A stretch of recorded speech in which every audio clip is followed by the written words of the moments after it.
Estás escuchando Libros para Amar la Tierra. Bienvenidas, bienvenidos, bienvenides a su programa número 12 de Libros para Amar la Tierra. Estamos aquí en la cabina de Radio Ecológica 92.5 FM. ¿Qué onda, Omar? ¿Cómo andas hoy?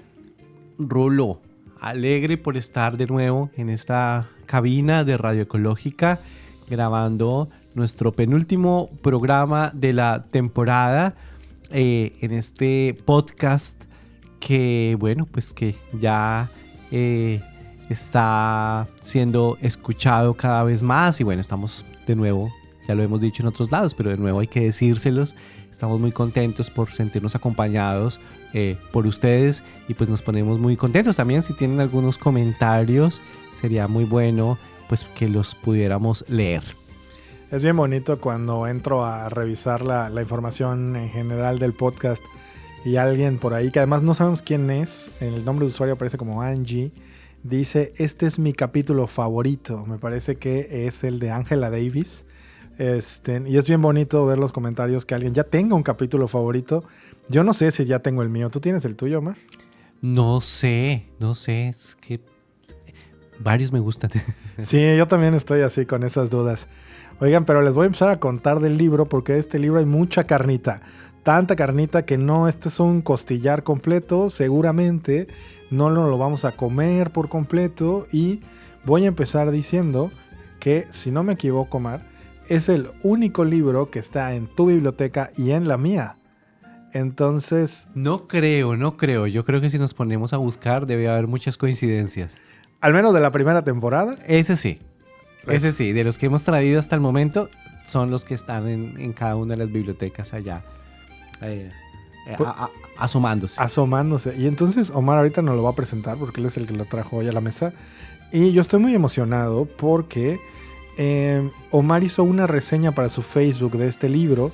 Y desde que esa reseña llegó a mi lista de compra, a la cual lo adquirí, me parece que en la última Filey, que es en marzo. Estamos grabando esto todavía en noviembre. Y entonces yo dije, ya lo quiero abrir. Y llevo un rato ahí y no lo he abierto. Pero después de este capítulo yo sé que voy a llegar a mi casa a abrirlo. Bueno, pues espero que no solamente te pase a ti, sino a muchas personas, porque este es un libro que de verdad vale la pena. Y también es un libro en el que rompemos también, bueno, probablemente una tradición que ya hemos hecho en estos capítulos hasta el momento, y es de no hablar de novedades. Habíamos dicho que era antinovedades. Bueno, este libro sí lo es, porque fue un libro que se publicó en el año 2021 y se tradujo al español en el año 2022, o sea, después de la pandemia. Así que es un libro muy reciente que causó mucho revuelo, con merecida razón, en el mundo. Ha sido un libro hiper comentado, que ha generado grandes discusiones en el mundo intelectual, y se llama en español El amanecer de todo, una nueva historia de la humanidad, que fue publicado en español por Ariel y cuyos autores son David Graeber y David Mangrove. Además, muy particular porque, bueno, David Graeber es un anarquista, un activista muy famoso que además ha escrito varios otros libros muy importantes de antropología anarquista, de economía anarquista. En realidad, pues así es uno de los grandes mentes de nuestro tiempo, y que lamentablemente murió justo antes de ver la publicación de su libro. Entonces, este es un libro póstumo en el caso de David Graeber, y bueno, pues creo que también es maravilloso poder cerrar su ciclo vital con un regalo como estos, ¿no? Duraron añísimos escribiendo este libro entre los dos y no alcanzó a verlo publicado. Una obra gigante, de muchísimas páginas y muchísimas hojas de referencias. Y pensaba, Omar, en este capítulo 12, que será el último que grabemos dentro de esta cabina, porque el 13 lo vamos a grabar con ustedes. Pero pensaba mucho en que le escribía a un amigo mío que es librero, un saludo al Samuel del Entusiasmo Libros allá en Jalapa. Y le contaba que nuestra idea era grabar antinovedades, ¿no? Libros que no fueran novedad. Y él me escribió una frase bien bonita que dice: es novedad el libro del que se habla, así como el mejor libro es el que se vende. Dice, esa es una forma en la que él lo ve como librero.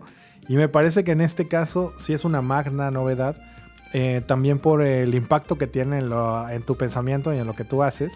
Así que es muy novedoso cuando se abre la pasta de un libro, aunque haya sido impreso hace más tiempo. Entonces quería traer esto a la mesa. No sé cómo lo ves tú. Pues sí, bueno, a ver, mira, me pasó una cosa con este libro y es que yo ya también estaba por publicar un libro mío, Multitudes Agroecológicas, y sentí un pánico escénico muy grande porque ya estaba por publicarse y salió este libro y yo decía, ¿será que voy a suspender la publicación del libro hasta que me lo lea, ¿no? Pero después me dio miedo y bueno, afortunadamente cuando se publicó Multitudes Agroecológicas y después pude leer este libro, pues me di cuenta que pues bueno, no había contradicción, sino al contrario, muchos vasos comunicantes. Pues vamos a terminar este bloque de entrada muy cortito porque hay mucho de dónde masticar en este asado llamado El Amanecer del Todo, que vamos a cenar aquí con ustedes en esta conversación. Esto es Libros para Amar la Tierra en Radio Ecológica 92.5 FM y seguimos. Estás escuchando Radio Ecológica 92.5 FM, La Voz del Mayab.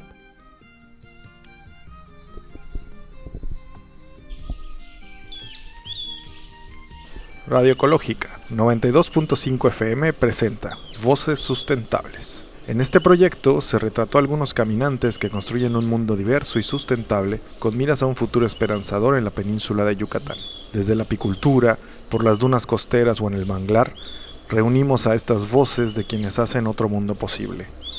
Escucha el podcast Voces Sustentables en Spotify, Apple Podcast o donde quiera que escuches tus podcasts. Seguimos aquí en Libros para Amar la Tierra.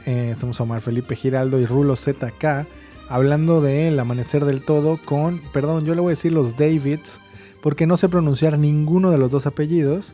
Así que Omar nos va a dar la introducción a este libro. Cuéntanos un poquito más, Omar. Sí.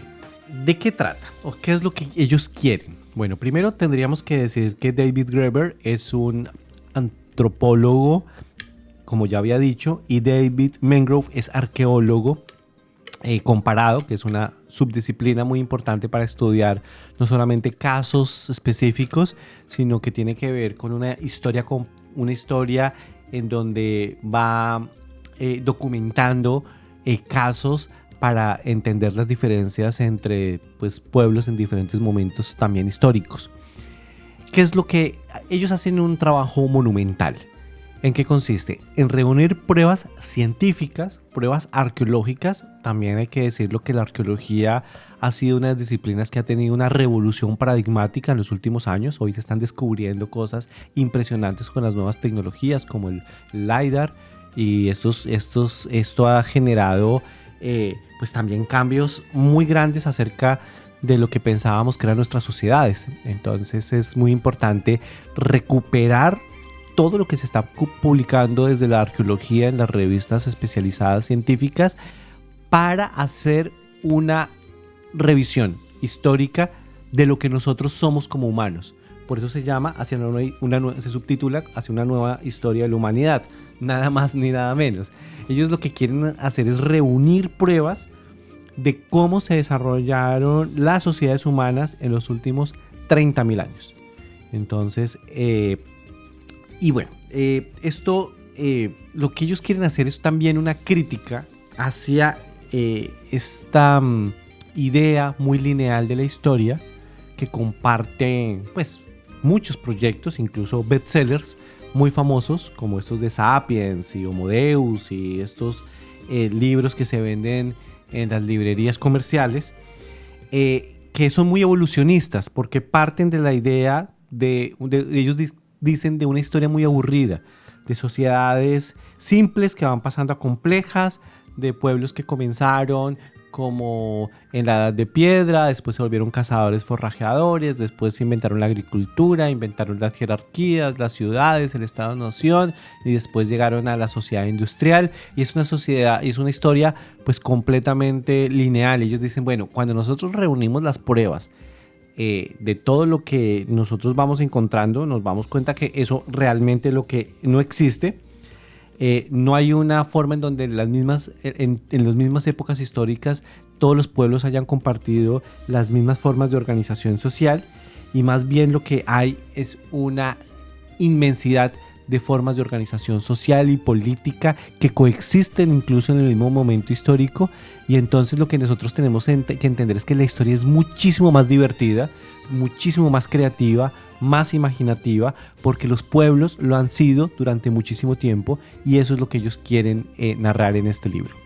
Omar, te estoy escuchando y pensaba en todas mis clases de historia, no como estudiante de licenciatura en historia, sino en las clases anteriores inclusive, y también vino a mi mente, no sé si tú tienes esa referencia cultural, es muy, muy gringa, de la serie de Big Bang Theory, que la teoría del Big Bang, que empieza con una cancioncita que seguro ya están pasando por su mente cuando la estoy escribiendo, y es una canción que traza una línea histórica, ¿no? Empieza desde el Big Bang hasta ellos, y pensaba cómo en esta pincelada que tarda creo como 30 segundos ese intro, nos dan toda esta información lineal de lo que se supone que es la historia del mundo, ¿no? Equiparando la historia social con la historia más vinculada, que ni siquiera creo que hay que llamarla historia, ¿no? Vinculada con la evolución, con el desarrollo geológico, ¿no? La invención, ¿no? Cuando se consolidan los planetas, ¿no? Todo esto.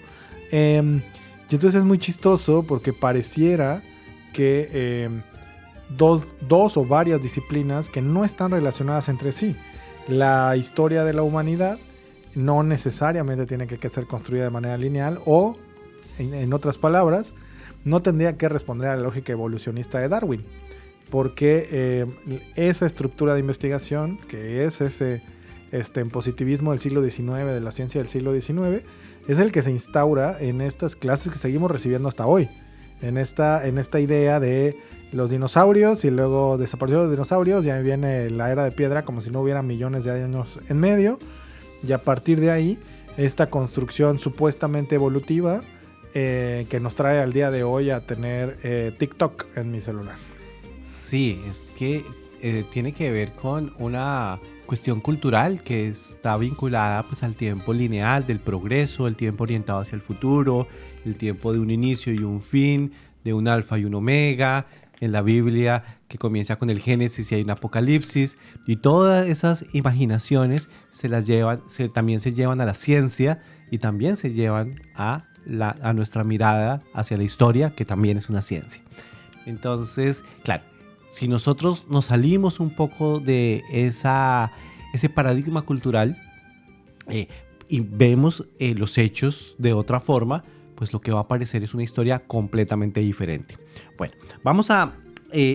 como me gustó mucho el otro programa que hablamos acerca de los mitos, entonces este programa también lo he tratado para demoler mitos que entre otras cosas también coinciden con los que hablamos del capítulo sobre la milpa y sobre las sociedades de los pueblos mayas.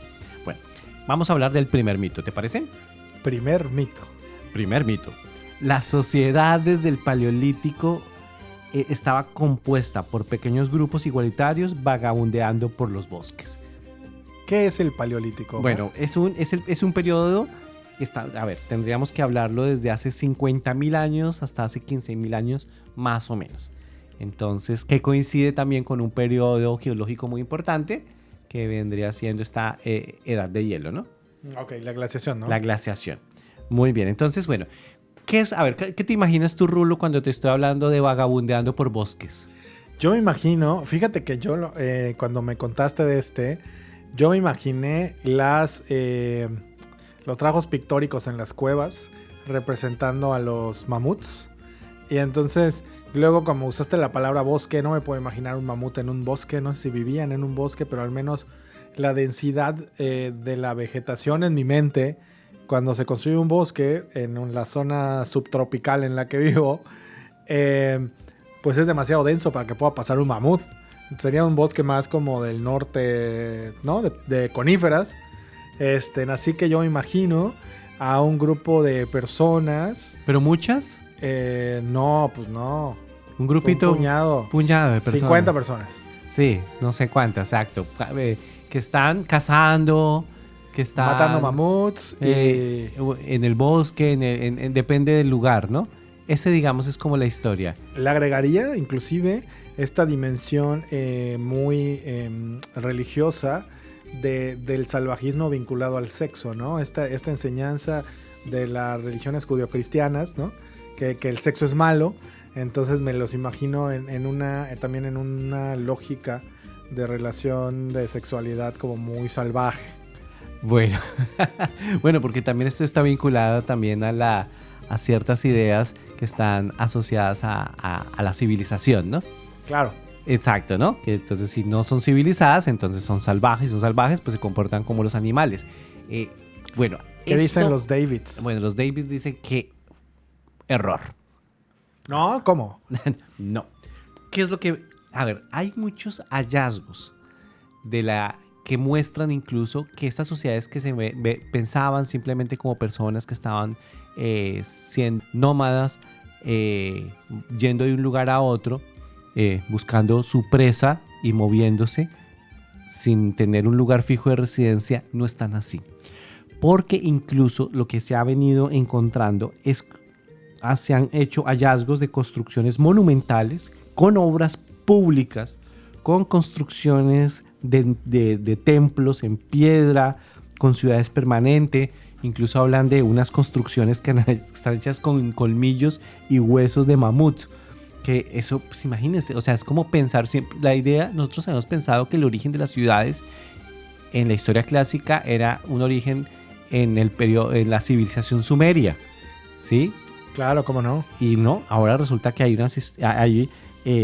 en el periodo de hace 12.000 años, 15.000 años, ya existían unas ciudades en donde personas incluso vivían de forma permanente. Pero también aquellos que pensábamos que eran todo el tiempo simplemente nómadas, que se movían, en realidad ellos combinaban formas de organización social en donde había, dependiendo de la época del año, momentos en donde tenían lugares permanentes de donde hacían la vida, una vida completamente distinta, y eso implicaba cambiar de formas políticas y organizativas, porque en esos momentos en donde estaban siendo más sedentarios, y donde era pues un momento para tener vía libre, en el sentido de que de que estaban más dedicadas al ocio, a pasear. Ellos de hecho hablaban de que estas sociedades pues hacían turismos, lo que hoy llamaríamos turismo,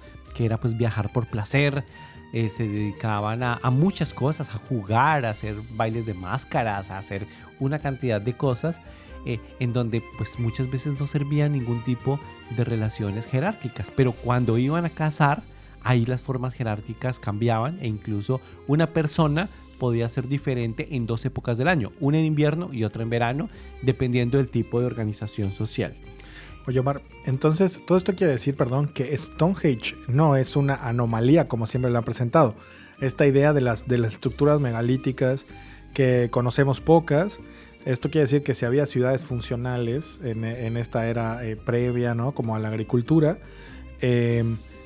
habría que cuestionar qué entendemos por ciudad, pero recuerdo siempre esta historia de que Stonehenge y este tipo de megalitos, ¿no? Les dicen, eran totalmente atípicos o inclusive extraordinarios, porque tal vez los arqueólogos de la época que los descubrieron pues no sabían cómo se hacían esas cosas, ¿no? Bueno, te cuento que el libro a veces se torna un poquito cansado, en el sentido de que yo no te estoy contando estas historias, pero ellos van documentando una por una. Entonces, no, claro, para demostrar que lo que están diciendo no se lo sacaron de la manga, ¿no? Sino que hace parte de investigaciones que se han hecho sobre esto que estoy hablando. Yo acá en este podcast apenas alcanzo a hablar de las conclusiones, pero ya el detalle pues tocaría entrarle con cuidado a lo que dice el libro. Pero no, a ver, ¿qué es lo que ellos dicen? En realidad no hay ningún patrón, ¿sí? ¿Por qué? Lo que hay es una diversidad de formas de organización política, incluso hablan acerca de comunidades que se diferenciaron de otras comunidades simplemente porque las conocían y más bien funcionaban en torno al rechazo. Entonces yo, como no quiero ser como ellas, entonces hago todo lo contrario, ¿no? Eran como el alter ego, como la antítesis entre una comunidad y otra. Entonces al final lo que él dice, bueno, no existe esto de pequeñas aldeas, de sociedades como si todas guardaran la misma forma de organización social, sino lo que había era una creatividad impresionante. Y ellos justamente lo que llaman es decir, bueno, lo que nosotros necesitamos ver es a estos pueblos como nosotros, exactamente como nosotros, imaginativos, creando estructuras y formas de organización para desmantelarlas luego, inventándose jerarquías para luego volverlas a deshacer, haciendo revisión de la historia, reuniéndose políticamente para decidir cuál es la sociedad que quieren. Y en esto lo que hay es una cantidad y una diversidad muy grande de formas de organización, y no solamente una, como la cuenta la historia aburrida, pues que es esta historia evolucionista. Y no solo diría aburrido, Mar, sino desconectada de los avances, ¿no? Pienso muchas veces, hablamos en el capítulo anterior sobre la historia de bronce que se dice en México, ¿no? Esta historia que no cambia, y pienso que es una historia que fue interpretada hace mucho tiempo, bajo la forma de pensar de hace mucho tiempo, sobre estas estructuras coloniales que están impuestas en las disciplinas científicas, no son apolíticas las disciplinas científicas, cualquiera que fuese. Pero Mar, ¿te parece que tomemos un mini respiro y ahorita continuamos en el siguiente bloque? Porque esto se está poniendo muy chido. Seguimos aquí en Libros para Amar la Tierra, en Radio Ecológica 92.5 FM. Encuéntranos en Instagram como @radio.ecológica.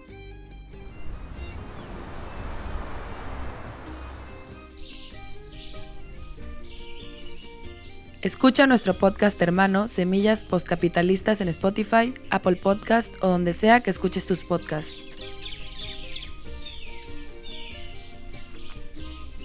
Regresamos a Libros para Amar la Tierra. Estamos presentando el libro El Amanecer de Todo, una nueva historia de la humanidad. Bueno, vamos a hablar del mito número 2 que derrumban ellos. Entonces, pero permíteme decirlo con gracia para que se haga costumbre esto. Mito número 2. La agricultura fue una revolución que lo cambió todo. ¿A qué se refieren ellos? En la historia convencional se dice que hay un periodo, que es el periodo neolítico, este periodo que comienza hace unos 10.000 años, con la invención de la agricultura. Este periodo de la invención de la agricultura, además, en nuestros territorios coincide con pues el poblamiento de este territorio de las Américas, ¿no? Que se generó hace... Bueno, hay mucha discusión al respecto de cuándo fue, ¿no? Pero en la historia clásica del estrecho de Bering, creo que es hace 12.000 años. Sí, está como esa discusión.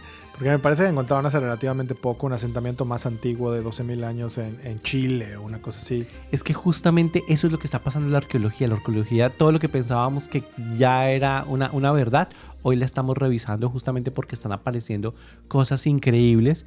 Y no digo nada del maíz para no herir susceptibilidades, pero el maíz, que por ejemplo se sabe que estos territorios son centros de origen del maíz, bueno, pues al mismo tiempo se están encontrando fuentes de maíz en muchos otros lugares, y esto tiene que ver mucho con lo que venía diciendo el periodo anterior.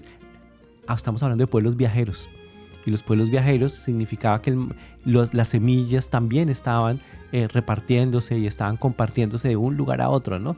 Entonces esto tiene que ver más con nacionalismos de nuestro tiempo y no con historias en donde los pueblos tienen contacto y los pueblos incluso de lugares muy distantes, ¿no? De las Polinesias, etcétera, que tenían que ver con los pueblos de acá. Entonces eso, hoy estamos en un proceso de revisión histórica y la arqueología nos está llamando a contar la historia de otra manera. Bueno, pero el de la agricultura básicamente se cuenta como una revolución, la revolución del Neolítico.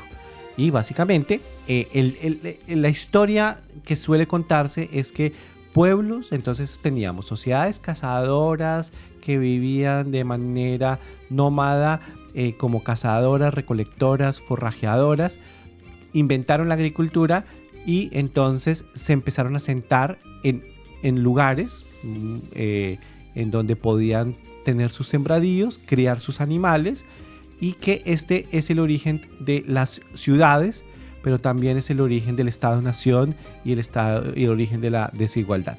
Esa es como más o menos la historia. Bueno, y entonces eso dice, bueno, desde ahí, desde la historia de la agricultura, es el origen de nuestras sociedades, de las grandes civilizaciones, que van de la civilización sumeria hasta la civilización, hasta Rómulo y Remo. Bueno, podemos contar la historia de las grandes civilizaciones a partir de Mesopotamia, que me la salté.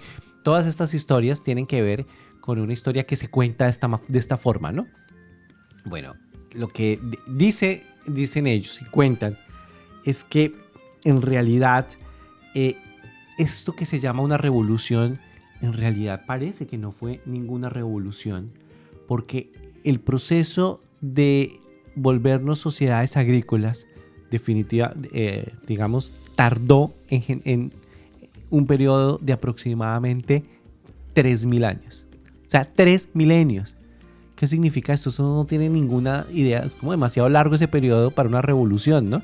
Ellos dicen es como más o menos el periodo que va desde la guerra de Troya hasta hoy.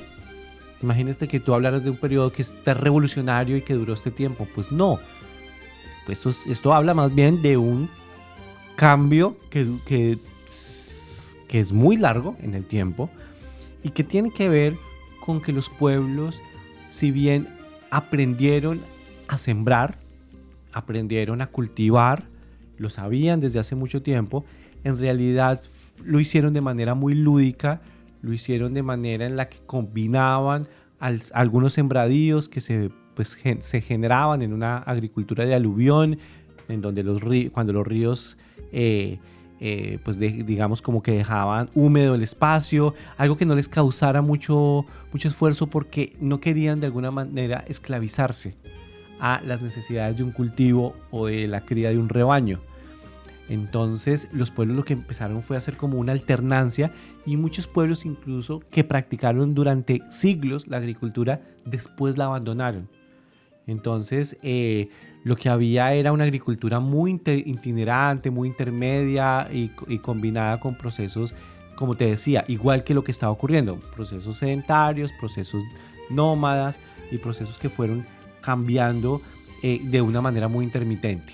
Creo que es muy, muy interesante con este tipo de propuestas cómo nos podemos dar cuenta de la imposición histórica de la mirada de Occidente, cuando en esta lógica de progreso, que digo, yo sé que ya hablamos mal de Fukuyama y de Truman en el capítulo anterior, pero creo que esta lógica de crecimiento nos hace, instaurada en el mundo occidental, especialmente desde una lógica colonial, nos hace creer que así funciona el mundo, ¿no? Como si fuera como una línea demográfica que crece.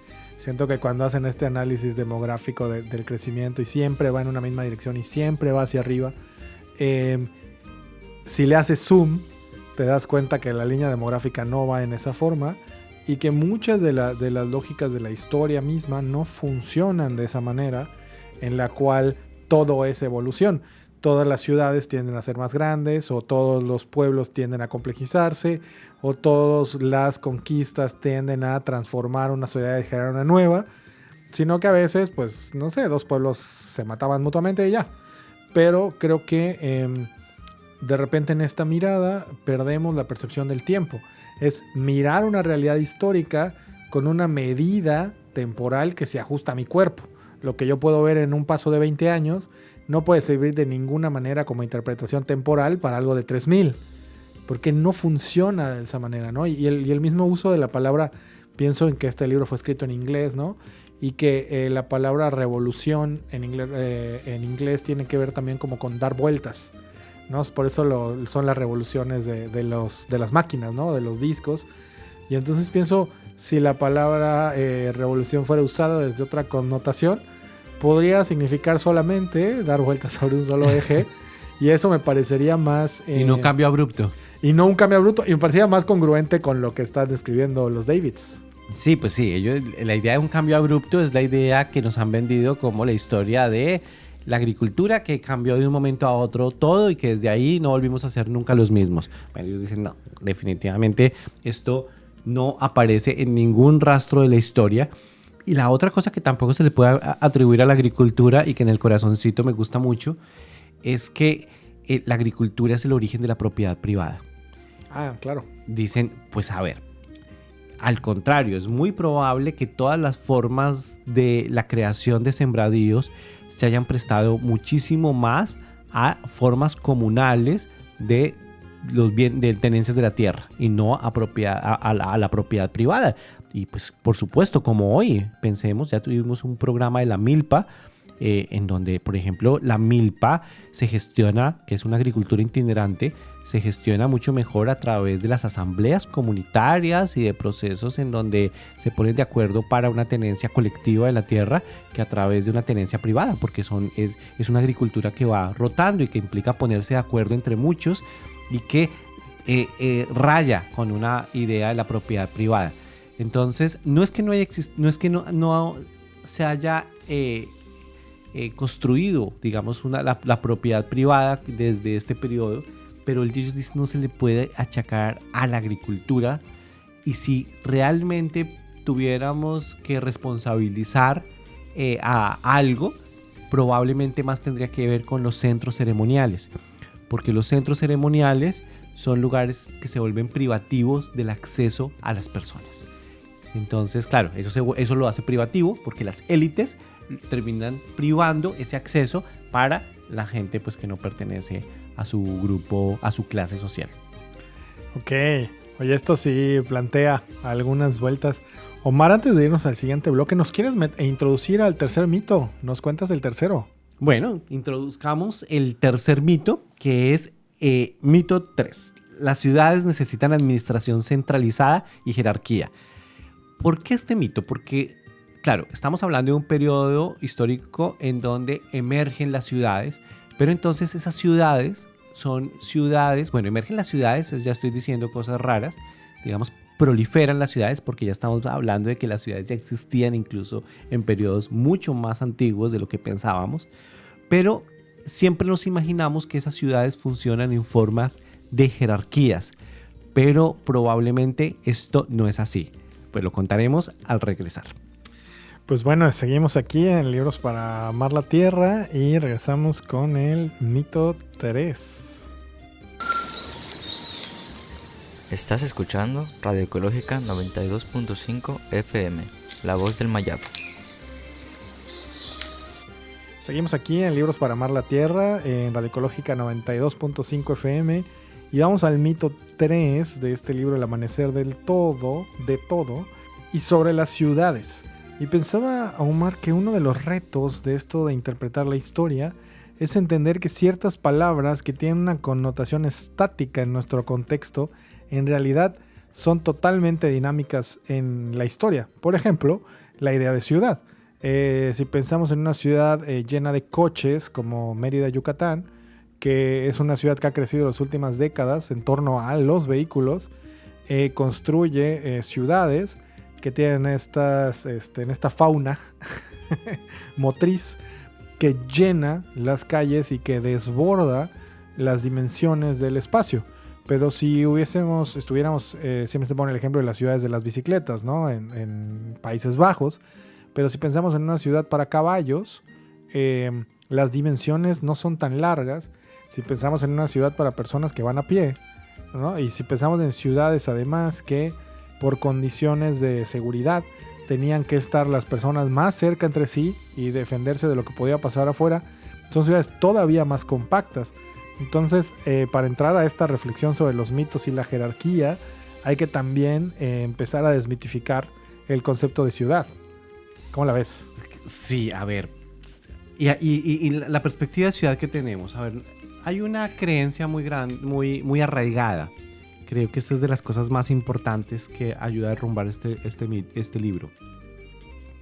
Es esa creencia de que las sociedades simples pasan a complejas y que cuando ese proceso ocurre, entonces es necesario la administración centralizada, los procesos, y que ese es el origen también de los estados y de los gobernantes y de gente que le dice a los demás lo que tienen que hacer, porque o si no se convertiría en un caos completa.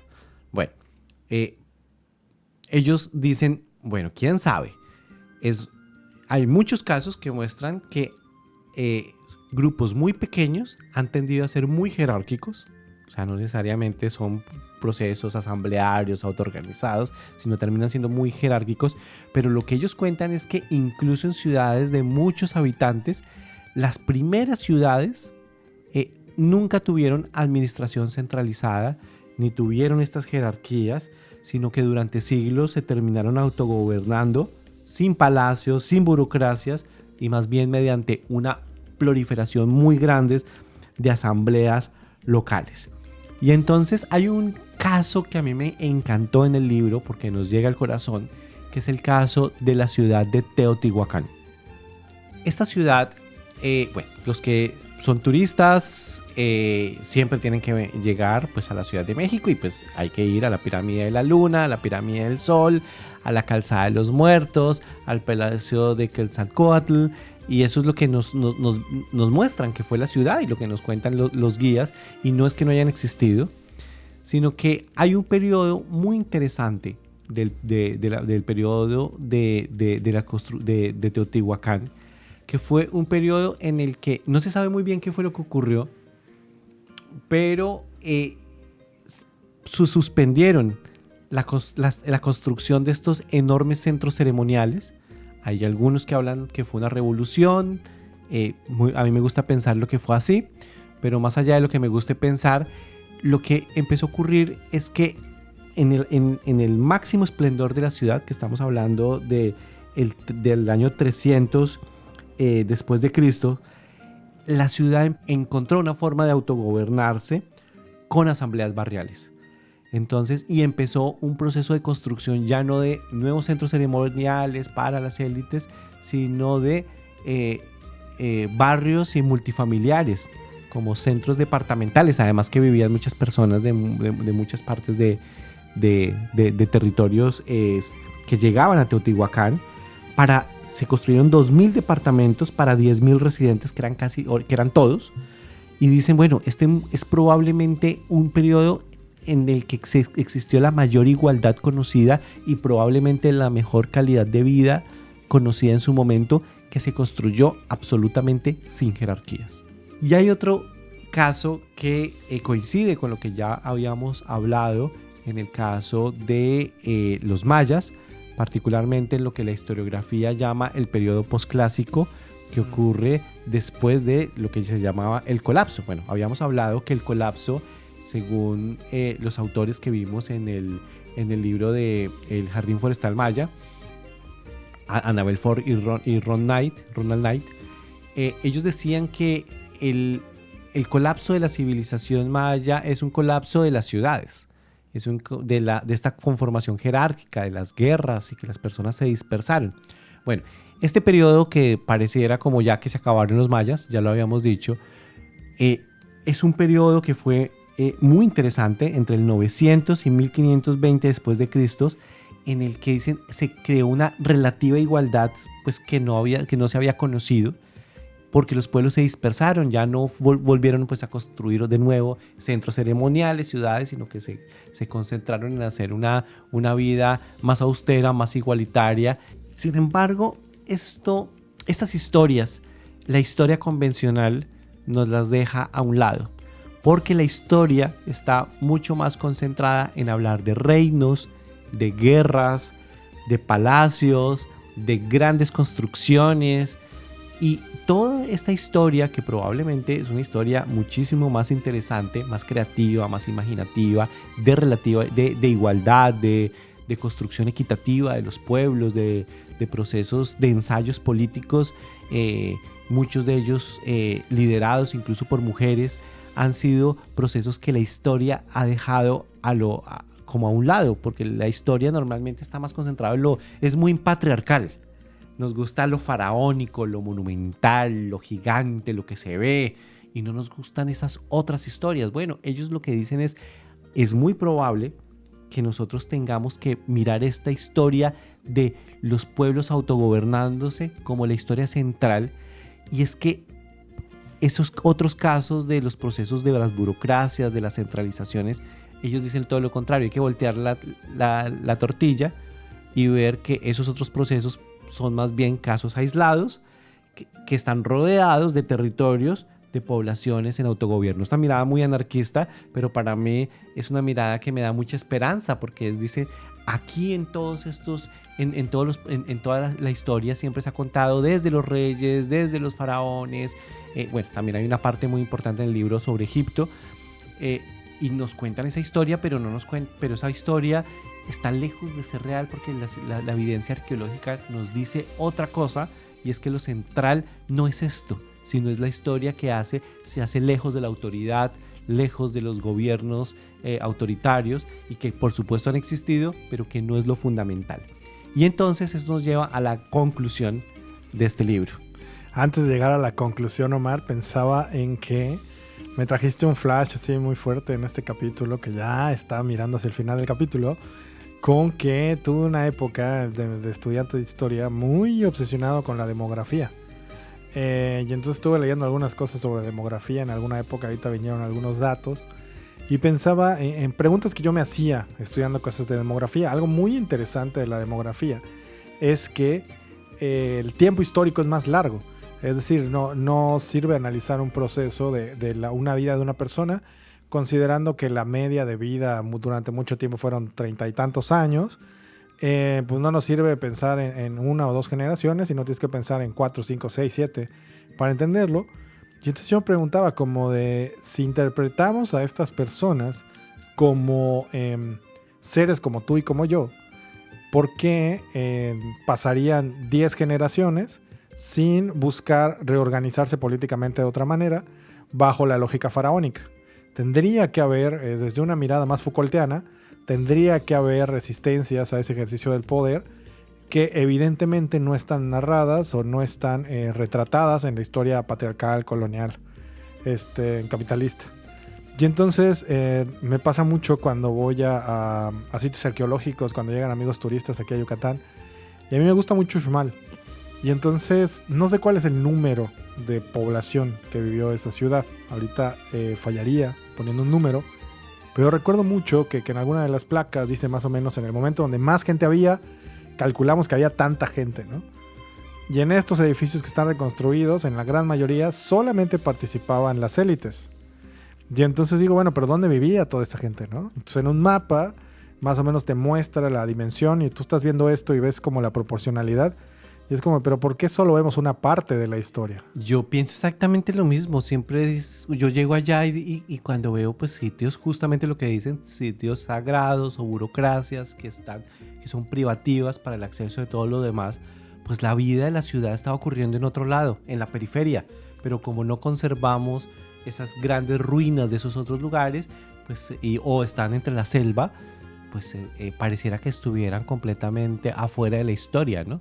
Sí, tal vez yo siempre que pienso como hacia atrás, yo me imagino que el centro neurálgico de una ciudad es el mercado, es el tianguis, es donde la comida llega y se va y se intercambia.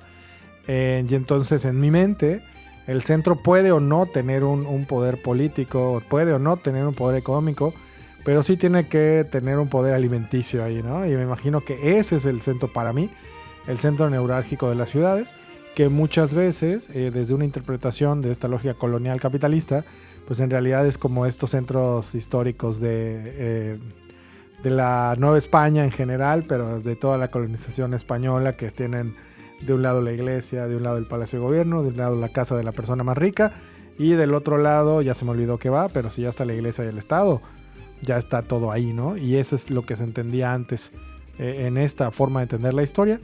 Pero vamos a dar paso a, no sé si es la parte más interesante, Omar, pero tengo que decirles que yo ya tuve un spoiler de esto que Omar nos va a compartir.